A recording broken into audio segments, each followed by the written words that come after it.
3 years ago, I signed a contract to marry a stranger for money. It was supposed to be simple, fake smiles, separate bedrooms, and a clean divorce after 2 years. But yesterday, my billionaire husband looked into my eyes and whispered 4 words that changed everything. I remember you.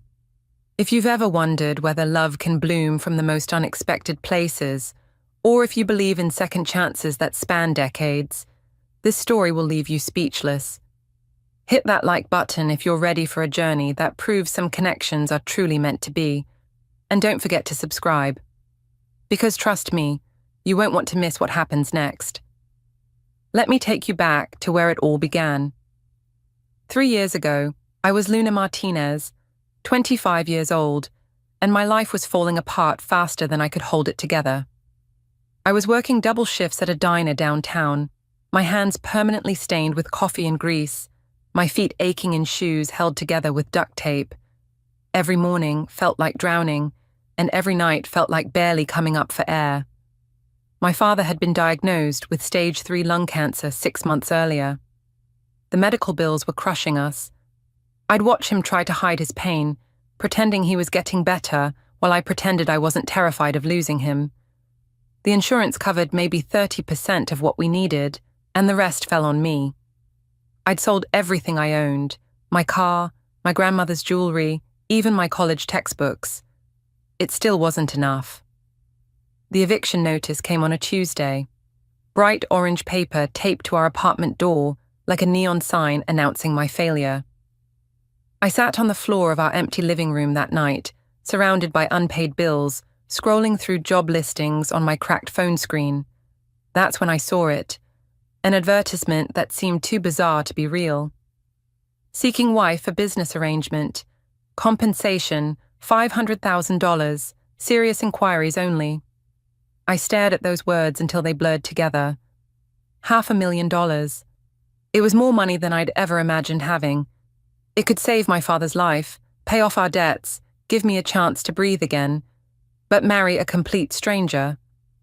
The rational part of my brain screamed that this had to be some kind of scam. The desperate part whispered that I had nothing left to lose. I called the number. 2 days later, I found myself in a glass tower downtown, wearing my only decent dress, a black number I'd worn to job interviews and funerals. The lawyer's office screamed money, from the marble floors to the floor-to-ceiling windows overlooking the city. I felt like an imposter, like someone would figure out I didn't belong there and escort me out. Then he walked in, Nathan Cross. I'd Googled him, of course, 28 years old, CEO of Cross Tech Industries, worth somewhere in the billions. The photos online hadn't prepared me for meeting him in person. He was tall, with dark hair, and the kind of sharp features that belonged on magazine covers. But it was his eyes that caught me off guard. They were grey, almost silver, and when they met mine, something flickered there. Recognition? Impossible.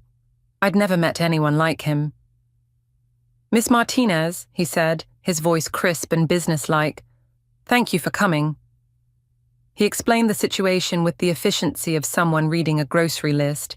His grandmother, the family matriarch, had left her fortune to him with one condition. He had to be married for at least 2 years to claim it. Without the inheritance, hostile investors were circling his company like vultures. He needed a wife, and he needed one fast. This would be strictly business, he emphasized, sliding a thick contract across the mahogany table. Separate living quarters, public appearances when necessary. No, personal involvement.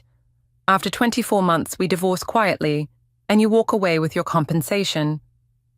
I should have asked more questions. I should have demanded time to think it over.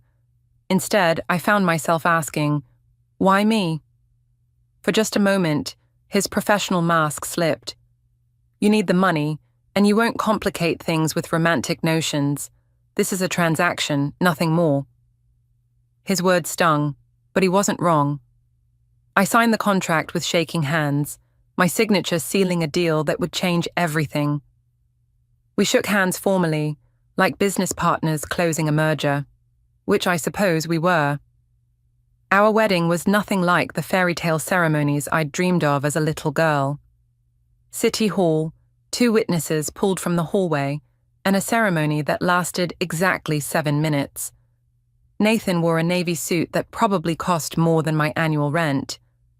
I wore the same black dress from the lawyer's office. When the judge pronounced us husband and wife, Nathan kissed my cheek with all the passion of someone greeting their accountant. Moving into his mansion felt like stepping into a museum.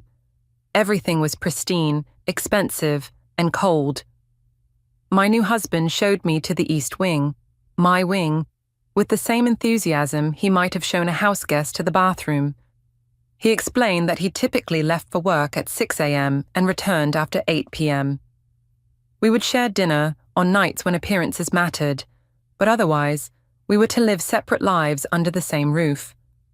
The first few months were painfully awkward. We'd pass each other in the kitchen during breakfast, exchanging polite good mornings like strangers sharing an elevator. I'd sit alone in the formal dining room, eating meals prepared by his housekeeper, feeling like an actor who'd forgotten her lines. The only thing that kept me sane was knowing that my father was getting the best cancer treatment money could buy. Every uncomfortable moment was worth seeing him get stronger. But something strange started happening around month 6. Nathan began leaving me coffee in the morning. Not just any coffee, but the expensive kind from a little shop downtown that I'd mentioned liking once. When I asked him about it, he just shrugged and said the housekeeper must have picked it up. I knew she hadn't. Then there were the books. I'd mentioned wanting to go back to school to finish my economics degree someday. One morning, I found a stack of textbooks on my desk, the exact ones from my dream curriculum. When I tried to thank him, he claimed his assistant had ordered them by mistake. But I caught him watching me study sometimes, a look in his eyes that I couldn't quite decipher. By month 12, our routine had shifted without either of us acknowledging it. Nathan started coming home earlier, joining me for dinner without the excuse of public appearances. We'd make small talk at first, safe topics like the weather or the news, but gradually, our conversations grew deeper. I learned that he'd built his company from nothing after his parents died in a car accident when he was 22. He discovered that I'd been supporting my father since I was 18, working my way through community college before his illness forced me to drop out. The night I found him asleep at his desk changed everything. He'd been working 18-hour days, trying to save a merger that would secure his company's future. His usually perfect hair was messy, his expensive suit wrinkled. He looked younger somehow, vulnerable, in a way that made my chest tighten. I brought him coffee and draped my sweater over his shoulders, careful not to wake him. When he stirred an hour later, he looked up at me with sleepy confusion. "Luna, what are you doing here?" "Making sure you don't die of exhaustion," I said, trying to keep my tone light. "Your shareholders wouldn't appreciate that." He sat up, running a hand through his hair. "The Henderson deal is falling apart. If I lose this contract, the board will force me out." I don't know what possessed me to sit down and look over his proposal, but I did. My economics classes might have been years ago, but I could see the problems immediately. "What if you approach them differently?" I suggested, pulling out a pen. "Instead of focusing on the profit margins, show them the long-term market expansion." We worked until 3 a.m, rebuilding his presentation from the ground up. When Henderson Industries called the next week to accept the deal, Nathan stood in his office doorway looking at me like he was seeing me for the first time. "You saved my company," he said quietly. "You saved my father's life," I replied. "I guess we're even." But we weren't even. Not anymore. Something had shifted between us, an invisible line we'd somehow crossed without meaning to. Our dinners became less formal, filled with real conversation and occasional laughter. Nathan would ask about my studies, and I'd ask about his work. He started staying home on weekends, and I found myself looking forward to our time together in ways that terrified me. The almost kiss happened on a rainy Thursday night in month 15. We were working late in his study, sitting closer than we ever had before, when he reached across me to grab a file. For a moment we were inches apart, and I could feel the warmth of his breath on my cheek. His eyes dropped to my lips, and I thought my heart might pound right out of my chest. Then his phone rang. He jerked back like he'd been burned, answering it with a sharp "cross here," while I tried to remember how to breathe. We never talked about that moment, but it hung between us like a ghost. As we approached the 2-year mark, Nathan began pulling away. He started working late again, leaving early, avoiding me whenever possible. I told myself it was just the pressure of our arrangement ending, but it felt like rejection. Like maybe I'd imagined the connection between us, the moments when he looked at me like I mattered. The divorce papers arrived 3 weeks before our contract expired. I signed them with tears I didn't understand, wondering why doing what we'd always planned felt like losing everything. Our final public appearance was his grandmother's charity gala, a glittering event full of people who moved in circles I'd never belonged to. I wore a silver dress that made me feel like someone playing dress-up, smiling and playing the part of the devoted wife one last time. I was getting champagne when I overheard Nathan talking to some business associates. "She's been adequate for the arrangement," he was saying, his voice carrying that old coldness I hadn't heard in months. "Just business, of course, nothing more complicated than that." The words hit me like a physical blow. I set down my glass and walked out of the ballroom, not caring who saw me leave. I'd been fooling myself, reading emotions into moments that meant nothing to him. I was exactly what he'd always said I was, a business transaction. I spent the next 3 days packing my belongings, preparing to return to my old life. My father was in remission, the medical bills were paid, and I had enough money left to finish school and start over. I should have been grateful. Instead, I felt hollow, like I was leaving behind the best parts of myself in this house that had never really been home. On my last night, I was folding clothes into boxes when I heard a knock at my bedroom door. Nathan stood in the hallway, still wearing his suit from work, but looking disheveled, desperate, in a way I'd never seen before. "Don't go," he said, and his voice was raw, broken. "Please, Luna, don't go." I stared at him, confusion and hurt warring in my chest. "The contract is over, Nathan." This was always the plan. He stepped into the room, his eyes never leaving mine. "Forget the contract, forget the arrangement. I need to tell you something I should have told you 2 years ago." That's when he said the words that changed everything. "I remember you." I frowned, not understanding. "What do you mean?" 20 years ago, he continued, his voice barely above a whisper. I was 8 years old, lost in Central Park. My nanny had turned her back for just a moment, and I wandered off. I was scared, crying, convinced I'd never find my way back. My breath caught as the memory stirred, hazy but familiar. "A little girl found me by the playground," Nathan continued. "She had dark hair in braids and the kindest eyes I'd ever seen. She shared her peanut butter sandwich with me and held my hand while she walked me to the police station. She told me everything would be okay, that someone would come for me, and she was right, but I never forgot her face, her voice, the way she made me feel safe when I was terrified. The memory crashed over me like a wave. A scared little boy with grey eyes, clutching my hand as we walked through the park. I'd been 10, visiting the city with my aunt, when I found him crying on a bench. "That was you," I whispered, the realization stealing my breath. "I recognized you the moment you walked into that lawyer's office," he admitted. "The girl who saved me when I was lost. I've been looking for you for 20 years, Luna. When you answered that ad, it felt like the universe was giving me a second chance. But the contract was the only way I could think to keep you in my life without scaring you away. I thought if you knew who I was, what you meant to me, you'd think I was crazy. So I told myself it was just business, that I could keep my feelings separate.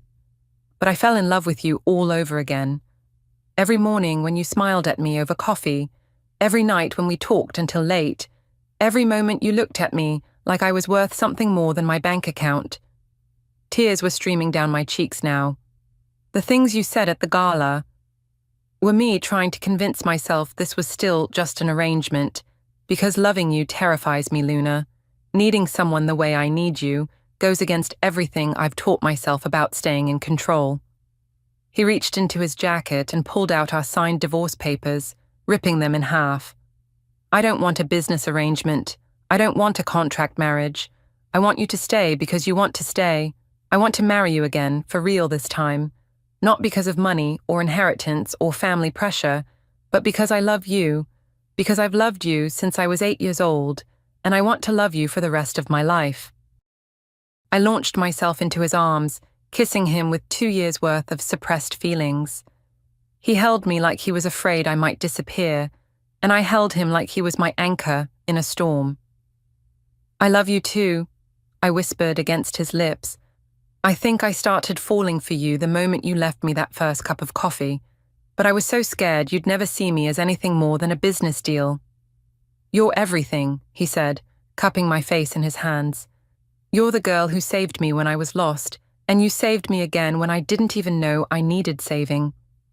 1 year later, we renewed our vows in a ceremony that was everything our first wedding wasn't. My father, healthy and beaming, walked me down the aisle in a dress that made me feel like a princess. Nathan's eyes filled with tears when he saw me, and when we kissed as husband and wife, for real this time, the whole world felt like it was celebrating with us. Our second wedding had all the love our first had lacked. Friends and family surrounded us, as we promised to love each other not for 24 months, but for a lifetime. Nathan's vows made everyone cry, especially when he talked about the little girl who showed him that kindness existed in the world, and the woman who showed him that love could grow from the most unexpected places. As we danced to our first song as a truly married couple, Nathan whispered in my ear, "I would have looked for you forever." "You found me," I whispered back. "That's all that matters." Sometimes I think about how differently things could have gone. What if I hadn't answered that ad?